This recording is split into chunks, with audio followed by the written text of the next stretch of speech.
Al recibir la noticia de que su bebé presenta discapacidad, ¿cuál sería su reacción? Para muchos padres esta es una situación difícil de aceptar. En nuestra entrevista de fondo estaremos conversando sobre cómo aceptar la discapacidad en nuestros hijos o hijas. Bienvenidos a esta entrevista, les saluda Jafet Quesada. Que a un padre le digan al principio que su hijo va a nacer con una discapacidad puede ser un poco difícil y esto puede provocar que los aíslen de la sociedad y que también les omitan los estudios. Pero ¿cómo hacer con esto? Hablando sobre ese tema se encuentra con nosotros el asesor nacional en educación especial del Ministerio de Educación Pública, Alexander Murillo. Alexander, gracias por acompañarnos hoy en Nexo. Gracias a ustedes por invitarme. Alexander, ¿cuáles suelen ser los pensamientos más comunes de los padres cuando se les informa que su hijo va a nacer con una discapacidad? Es un poco difícil de ponerse en el pensamiento del padre de familia. Lo que nosotros sí hemos visto es que hay una serie de reacciones muy particulares. Hay un primer momento donde hay una capacidad de asombro por aquello que está sucediendo y empezamos a cuestionar qué fue lo que pasó, qué está pasando. Después viene una etapa muy probablemente relacionada con miedo. ¿Por qué a mí? ¿Yo qué hice? ¿Qué fue lo que yo dejé de hacer para? Y en última instancia aparece como una situación de ajuste a las necesidades. Empieza a aparecer una serie de preguntas y esas preguntas empiezan a darse y a darse y a darse y ahí empieza a tenerse claridad de qué es lo que está pasando. En ese caso, ¿cómo podrían trabajar con los padres en la parte psicológica? Es muy difícil en tanto todavía no estamos con ellos. El padre de familia necesita que alguien lo contenga en este momento. Este alguien no necesariamente es un profesional determinado, su pareja, su familia cercana, sus amigos. Y ahí es donde empezamos a relacionarnos con este otro, con esta persona que nos va a apoyar. Es importante que el padre de familia no se sienta solo en ese momento. Sepa que hay alguien que está ahí, no para decirle qué hacer exactamente, sino para poder escuchar, para poderlo atender y para poderlo orientar. Y la soledad a veces es un mal consejero. Entonces tenemos que orientarlo para saber que no está solo. Ahora, es algo natural que al principio sea un choque fuerte, pero ¿cuál debe ser la actitud más asertiva de los padres hacia el hijo cuando se les informa de esto? Es normal, totalmente normal que el padre de familia sienta un choque, porque los ideales que tenía de un pronto a otro se le caen, y cae todo fuertemente. Es como que de repente teníamos aquí todo, nos quiten la mano y caigamos. Es importante que el padre de familia sepa que no puede quedarse en ese primer espacio, en ese primer choque. El padre de familia debe saber que él tiene que avanzar, no puede quedarse en esa etapa de miedo, sino que hay que caminar hacia ese proceso de ajuste. El miedo paraliza y si nos quedamos ahí no vamos a hacer nada. Y en este proceso de ajuste empezamos a tener las preguntas, pero también cuando empezamos a caminar nos empezamos a dar cuenta de las respuestas. Estas respuestas van a estar cruzadas por la historia personal de cada uno. Yo creo que es importante considerar cuál es nuestra propia historia y a partir de ahí saber cuáles van a ser nuestras respuestas. Y en esta historia también se cumple la historia de los otros. ¿Quién es el que me va a apoyar a mí? Claro. No es cualquier persona tampoco. Pueden ser muchas, pero no cualquiera. Precisamente sobre ese apoyo, al principio, los primeros días de nacimiento del bebé puede significar un poco de vergüenza o de pena para los padres ante sus vecinos, sus hermanos. ¿Cómo decirle a los padres que no deben sentirse así?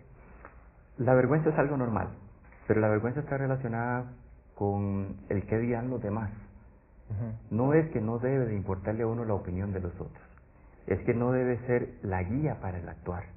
Está bien, si ustedes en este momento sintieron vergüenza, sintieron una carencia de apoyo, tranquilos, se puede tener, pero no puede quedarse ahí. Lo importante es empezar a caminar, no quedarse en el qué dirán, sino es ver cuáles son los potenciales que tiene su hijo.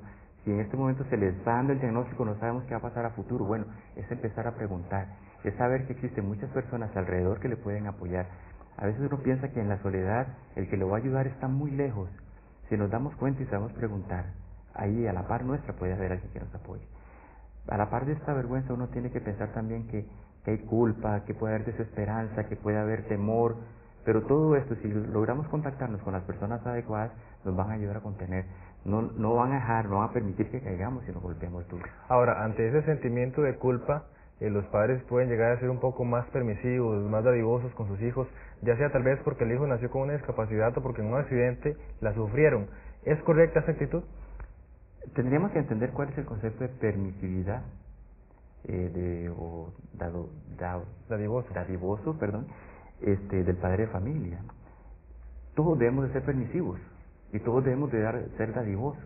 En el amor no hay que pensar, el amor se da. Pero en otras cosas uno tiene que entender que la permisividad se puede dar de acuerdo a las características, a las necesidades del niño y a las características del contexto cultural. Yo tengo una hija de 1 año y medio y a ella le puedo permitir subirse al sillón, pero no le voy a permitir que se suba en el brazo del sillón porque se puede caer.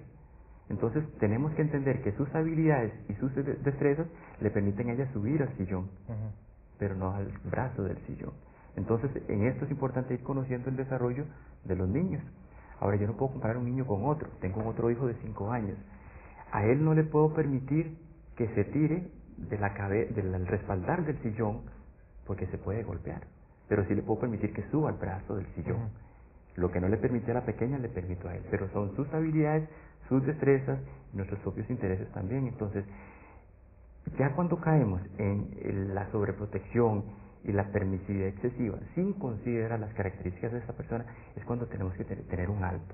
Saber que no hay que darles todo, porque también la vida cuesta, la vida no es tan fácil, y a veces uno quiere sobreproteger y lo que hace es dañar. Ahora bien, en nuestro país, ¿con qué herramientas cuentan los padres para que sus hijos puedan tener una buena educación? Aquí contamos con muchas herramientas, desde el plano meramente educativo al plano legal. En el plano educativo, que es lo que nos atañe a nosotros, el país cuenta con servicios de apoyo educativo para todos los niveles, centros de educación especial, servicios de apoyo. Está la estrategia de las adecuaciones curriculares en el caso ya de una condición de discapacidad que haya necesidad de hacer adaptaciones al currículum. Todo este proceso está sistematizado y los padres de familia tienen acceso. El sistema público no cobra, no es caro. El servicio como tal es un servicio muy caro, pero no el país no lo cobra, eso es público, y los padres de familia desconocen los procesos y no acceden a eso. Desde el plano legal, Ley 7600, el Código de Niñez y Adolescencia, Declaración de Derechos Humanos, hay un respaldo legal bastante amplio. Y contamos con asesores regionales de educación especial, contamos con docentes, hay personas que... ¿Aproximadamente con cuántas escuelas en educación especial cuentan? En el país se cuentan en promedio con 20 centros de educación especial que atienden población con diferentes discapacidades, desde los 0 años hasta los 21 años, y hay centros de adultos con discapacidad. Y esos en centros educativos específicamente, pero en servicios de apoyo, en el país se pueden contar con unos 2.200 servicios. Y aquí hablamos de apoyos itinerantes, apoyos fijos para personas con retraso mental, con problemas emocionales, con discapacidad múltiple. Bueno, Alexander Murillo, gracias por habernos acompañado hoy en Nexus. Encantado. Bien, a ustedes gracias por su compañía. Les habló Jafet Quesada. Sigan con más de Nexus.